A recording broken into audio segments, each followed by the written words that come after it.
Bonjour et bienvenue sur jaicompris.com. Alors dans cette vidéo, on va apprendre à représenter les nombres relatifs sur une droite graduée. Eh bien, regardez un thermomètre. Ici, au-dessus de 0, on a représenté les nombres positifs et en dessous de 0, on a représenté les nombres négatifs. Et donc, on a représenté tous les nombres sur une droite. La voilà, mais on l'a fait verticalement. Eh bien, nous maintenant, on va faire exactement pareil, mais horizontalement. Regardez, ici, on a notre droite. On a choisi une origine et on a gradué pour représenter les nombres relatifs. Eh bien, c'est exactement ce qu'on fait pour représenter les nombres relatifs. On commence par tracer une droite, ensuite on choisit un sens et après on choisit une origine, par exemple ici. Et souvent, le point qui correspond à l'origine, on l'appelle O comme origine. Ensuite, pour avoir notre graduation, il faut choisir une unité de longueur. Par exemple, on peut prendre 2 carreaux correspond à 1. Et ensuite, il n'y a plus qu'à reporter notre unité de longueur pour avoir notre graduation. À chaque fois que j'avance de 2 carreaux, j'augmente de 1. Donc j'avance de 2 carreaux, j'augmente de 1. Donc ici, je suis à 2. J'avance de 2 carreaux, j'augmente de 1. Donc ici, je suis à 3.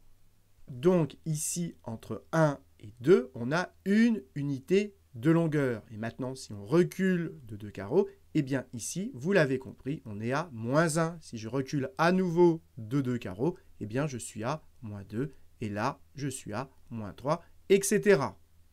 Donc ici, vous avez les nombres positifs. Et là, vous l'avez compris, on a les nombres négatifs. Maintenant, si ce point-là, je l'appelle B, eh bien, le nombre qui lui correspond, 3, c'est ce qu'on appelle son abscisse. On dit que 3 est l'abscisse de B. Maintenant, si ce point-là, je l'appelle A, quelle est son abscisse? Comme il est pile entre 1 et 2, eh bien ici, on est à 1,5. Et donc, l'abscisse de A est 1,5. Maintenant, si on vous demande de placer le point D d'abscisse moins 2,5, il est où le point D? Ici, on est à moins 1, moins 2, moins 3, et donc moins 2,5, c'est pile entre moins 2 et moins 3, c'est donc ici. Voilà où est le point D. Maintenant, dernière chose, le point O, l'origine, quel est le nombre qui lui correspond? Eh bien ici, vous l'avez compris, on est à 0, et donc faites attention, ici c'est 0, mais là c'est le point O. Faites attention à cette subtilité.